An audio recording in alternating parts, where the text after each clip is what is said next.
بس رمضان کی سب سے بڑی تیاری کیا ہے کہ اپنے دلوں کو صاف کر لو پہلے سے، کہ جس دل میں نفرت ہو، بغض ہو، کسی کے لیے غصہ ہو، کسی کے لیے کیا کیا جذبے ہوں، دل صاف کرنا۔ ہمارے گھروں میں روزانہ جھاڑو ہوتا ہے، یہاں مدرسے میں روزانہ صفائی ہوتی کہ نہیں ہوتی؟ کیونکہ دنیا کی اصل گندگی ہے تو جھاڑو ہاتھ سے نہیں چھوٹ سکتا۔ حرم شریف میں دیکھا کیسے چاروں طرف خدام پھر رہے ہوتے ہیں برش لے کر، تو دل پہ غبار ایسے آتا ہے جیسے صحن میں غبار آتا ہے، دل پہ گندگی ایسے آتی ہے جیسے صحن میں آتی ہے۔ تو ہم نے نظام بنایا ہوا ہے، لوگ مقرر ہیں وہ روزانہ جھاڑو دیتے ہیں۔ تمہارا دل ایک آنگن ہے، ایک صحن ہے، اس میں بغض، نفرت، حسد، پتہ نہیں کیا کیا گندگیاں آئیں گی اور آتی رہیں گی۔ بچوں ایک کام کرو، جھاڑو پکڑ لو، صاف کرو۔ یا اللہ معاملہ تجھ سے کرنا ہے، لوگوں سے نہیں۔ کسی نے برا کہا، کسی نے غیبت کی، کسی نے گالی دی، کسی نے دھکا دیا، کسی نے حق مارا، کسی نے کچھ کیا، یا اللہ تیرے سپرد میں نے اپنے دل کو سب سے صاف کیا، میں نے اپنے دل کو سب سے صاف کیا۔ یہ اتنی بڑی عبادت ہے کہ بڑے بڑے نفلوں والے، تہجد والے، حج عمرے روزے والے تمہیں نہیں پکڑ سکتے، کیونکہ اس کا کرنے والا دنیا میں آخرت کا مسئلہ الگ ہے۔ نفل پڑھنے والے تو بے شمار ہیں، عمرے کرنے والے بے شمار ہیں، علماء بے شمار ہیں، حاجی بے شمار ہیں، سخاوت کرنے والے بے شمار ہیں، لیکن اس ٹکڑے کو صاف کرنے والا لاکھوں میں ایک بھی نہیں۔ رات کا تہجد گزار، دن کا روزے دار، کہیں ظلم کرتا ہے، کہیں جھوٹ بولتا ہے، کہیں دھوکہ دیتا ہے، ذلت اس کے ماتھے پہ لکھ دی جائے گی۔ یہ رمضان کی سب سے بڑی تیاری اور علم کو حاصل کرنے کی سب سے بڑی چابی ہے کہ اپنے دل کو کھلا کر لو۔ کوئی چیز خالی ہوگی تو کچھ آئے گا۔ جس دل میں بغض بھرا ہو، نفرت بھری ہو، حسد بھرا ہو، کینہ بھرا ہو، اس میں خاک آئے گا،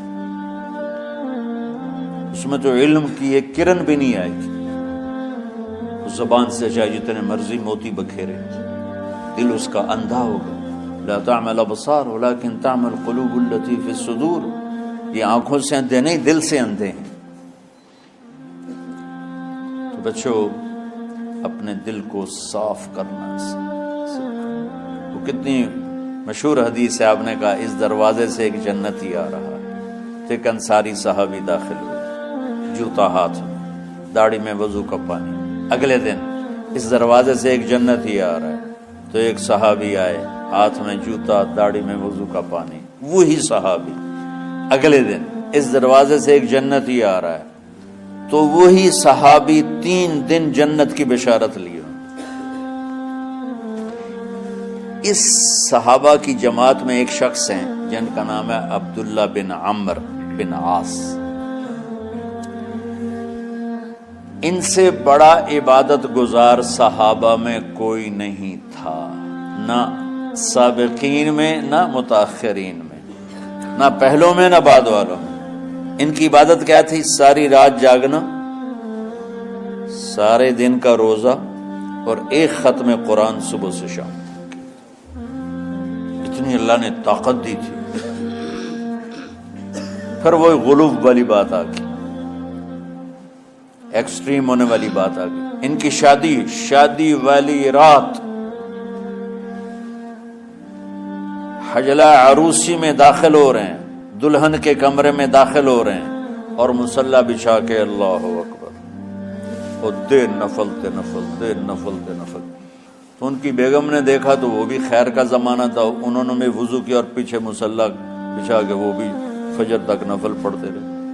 صبح ہوئی تو حضرت عمرو بن عاص رضی اللہ عنہ نے پوچھا، بیٹی رات کیسی گزری؟ کہا جی ماشاءاللہ آپ کے بیٹے تو بڑے عبادت گزار ہیں، ساری رات نفلوں میں ہی گزری۔ تو وہ ان کو شکایت کر دی۔ حضرت عمرو بن عاص کو اتنا غصہ چڑھا، وہ بیٹے کو تو کچھ نہیں کہا، کتنی حکمت کی بات ہے، سیدھے گئے اللہ کے نبی کے پاس، یا رسول اللہ یہ عبداللہ دیکھیں کیسا نادان ہے، اس کی شادی کی ساری رات نفل پڑھتا رہا۔ تو آپ کہتے ہیں ماشاءاللہ ماشاءاللہ کتنی بڑی بات ہے۔ نفلوں میں گزر گئی، رات بھی نفلوں میں گزر گئی۔ تو آپ نے حضرت عبداللہ بن عمر کو بلا کے ڈانٹا کہ تو نے مہینے میں 3 دن روزے رکھنے، بس اس سے زیادہ نہیں رکھنے، اور ہفتے میں 1 قرآن ختم کرنا۔ کہ یا رسول اللہ میرے اندر طاقت زیادہ ہے۔ پھر اچھا 15 دن روزے رکھنے، کہ نہیں میرے اندر طاقت زیادہ ہے۔ آپ اس کو تھوڑا تھوڑا کر کے گھٹاتے رہے، اور وہ ہر دفعہ نہیں یا رسول اللہ میرے اندر طاقت زیادہ ہے۔ تو آخر میں آپ نے کہا اچھا چلو 100 میں داؤدی پہ آ جاؤ، 1 دن روزہ رکھو، 1 دن افطار کرو، اور 3 دن سے پہلے قرآن ختم نہیں کرنا۔ تو آپ نے اس کو پیچھے کیا۔ یہ بیٹھے تھے اس محفل میں، ان کے دل میں آیا کیا یہ بزرگ مجھ سے زیادہ عبادت کرتا، رات میں ساری جاگتا ہوں، دن روزہ رکھتا ہوں، 1 ختم کرتا ہوں، تو جنت کی بشارت تو مجھے ملنی چاہیے تھی، ان کو کیسے مل رہی؟ یہ کسی کتاب میں نہیں لکھا کہ یہ ان کا جذبہ تھا، لیکن جو کہ میں ان کی سیرت کو جانتا ہوں تو مجھے خیال آتا ہے کہ ان کی نفسیات میں یہ بات آئی ہوگی، چونکہ صرف انہی کو خیال آیا کہ میں جا کے دیکھتا ہوں کہ یہ بزرگ کیا کرتے ہیں۔ تو ان کے پاس پہنچ گئے، چاچا ذرا، وہ ادھیڑ عمر تھے، چاچا وہ میرے ابا تھوڑے ناراض ہیں، تو کچھ دن آپ کے پاس گزارنا کا، بیٹا بسم اللہ آ جاؤ۔ اب رات ہوتے ہی عشاء کی نماز پڑھ کے انہوں نے جلدی سے چادر اوپر لی اور یوں سراغ کر کے ان چاچا کو دیکھنے لگے ایسے کر کہ اب یہ کیا ساری رات سجدہ کرے گا، اور ساری رات روتے روتے روتے روتے مصلی گیلا ہو جائے گا، یا ساری رات رکوع کرے گا، ساری رات قیام کرے گا، ساری رات قرآن پڑھے گا، اس تصور سے یوں دیکھ رہے۔ اور وہ بزرگ صحابی تشریف لائے، سرانے پہ سر رکھا، اللہم بسم کا موت و احیا، ہو گئے۔ اب یہ دیکھ رہے ہیں ابھی اٹھیں گے، ابھی اٹھیں گے، ابھی اٹھیں گے، فجر کی اذان پہ اٹھے۔ اب یہ تو حیران پریشان ہو گئے کہ یہ کیا؟ اس زمانے میں تو منافق تہجد نہیں چھوڑتے تھے ڈر کے مارے کہ پتہ نہ چل جائے ہمارے کفر کا، تو یہ چاچا جنت بھی لے گیا تو ستا بھی پیا کہ چلو کل دیکھوں گا۔ اگلی رات پھر چادر سر پہ کر کے اور یوں سوراخ کر کے لیٹے ہوئے اور دیکھ رہے۔ چاچا پھر تشریف لے اور سرانے پہ سر رکھا، اللہم بسم کا موت و احیا، ہو گئے۔ فجر کی اذان پہ اٹھے، یہ اور پریشان ہو گئے کہ میرا نبی کا فرمان تو سچا ہے، اس میں تو شک بھی کفر ہے، لیکن عمل کیا ہے جس پر اس کو جنت کی بشارت ملی؟ 2 رکعت نفل بھی نہیں۔ اور آج کے دور میں تم میں سے ماشاءاللہ اکثر بچے تہجد پڑھتے ہیں کہ 1 رات اور دیکھوں گا، اللہم بسم کا موت و احیا، ساری رات۔ تو تیسری رات پھٹ پڑے عبداللہ بن عمر، کہنے لگے چاچا میری ابا سے کوئی لڑائی نہیں تھی، 3 دن میں تیرے بارے میں سنتا رہا، جنتی جنتی جنتی۔ میں دیکھنے آیا تھا کہ آپ کیا کرتے ہیں، آپ تو کچھ بھی نہیں کرتے ہو، ساری رات سوتے رہتے ہو، اب کیا کرتے ہو؟ میں کہا بیٹا یہی ہے جو تم نے دیکھا ہے۔ اب ان کو سمجھ میں نہیں آ رہا کہ یہ جوڑ کیسے بٹھاؤں، ادھر جنت کی بشارت، ادھر ساری رات خراٹے، اب یہ اس میں جوڑ کیسے بٹھاؤں، کیونکہ نبی کی بات تو غلط ہو نہیں سکتی۔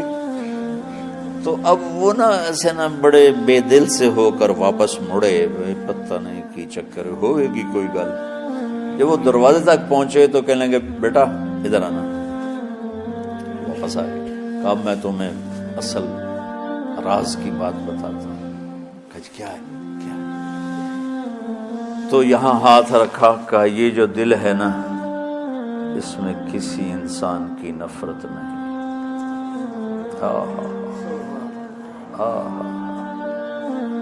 اور جب اللہ کسی کو رزق دیتا ہے، عزت دیتا ہے، مجھے کبھی حسد نہیں ہوا، مجھے خوشی ہوتی۔ تو عبداللہ بن عمر نے کہنا تھا ہاں یہ بات ہے، نہیں، ان کا ہاذا ہوا، اچھل کے کہنے لگے ہاذا ہوا، ہاں ہاں ہاں یہی ہے، یہی ہے، یہی ہے۔ پھر کہنے کہ چاچا پر یہ میرے بس کا نہیں ہے، کون کرے گا یہ؟ اتنے بڑے آدمی ہو کر کہہ رہے ہیں کہ یہ میرے بس کا نہیں۔ تو بچوں، دنیا میں جنتی بننا ہے اور علم اللہ سے لینا ہے تو اسے صاف کر دو، سب کی نفرت سے۔ سب، اس نے مجھے یہ کیوں کہا، اس نے مجھے یوں کیوں دیکھا، اس نے میرے بارے میں یوں کیوں کہا، اس نے میرے بارے میں یہ کیوں لکھا۔ جس کی تعریف ہوتی میری کتنی برائی ہوتی، صرف تعریف تو نہیں ہوتی، بھرا پڑا سوشل میڈیا مجھے گالیاں دیں۔ اللہ کے فضل سے میرے دل میں ایک ذرے کے برابر کبھی کوئی منفی جذبہ نہیں آیا، آئے تو میں دھو کے صاف کر دیتا ہوں، یا اللہ میں نے اپنے دل کو صاف کیا، میرا معاملہ تیرے ساتھ ہے، کسی کے ساتھ نہیں۔ یہی آپ رمضان کی سب سے بڑی تیاری، علم کے حاصل کرنے کا سب سے بڑا ہتھیار آپ کو یہ نہیں ہے کہ تمہیں کتابیں یاد ہو جائیں، تمہیں اشعار یاد ہو جائیں۔ تو ساری امت سے کہتا ہوں رمضان کا استقبال کرو دلوں کو صاف کر کے، نفرتوں کو مٹا کے، مذہبی نفرت، دنیاوی نفرت، رشتوں کی نفرت، بول چال کی نفرت، سیاست کی نفرت، لین دین کی نفرت، ان سب سے اپنے دل کو صاف کرو تاکہ رمضان میں اللہ نے علم اتارا، اللہ تعالیٰ آپ کو علم عطا فرمائے، اور باقی لوگ جو عام دنیا میں زندگی گزار رہے ہیں ان کے دلوں میں اللہ رمضان کا نور اتارے اور ہدایت کا نور اتارے۔ یہ سب سے بڑی تیاری ہے اس کی۔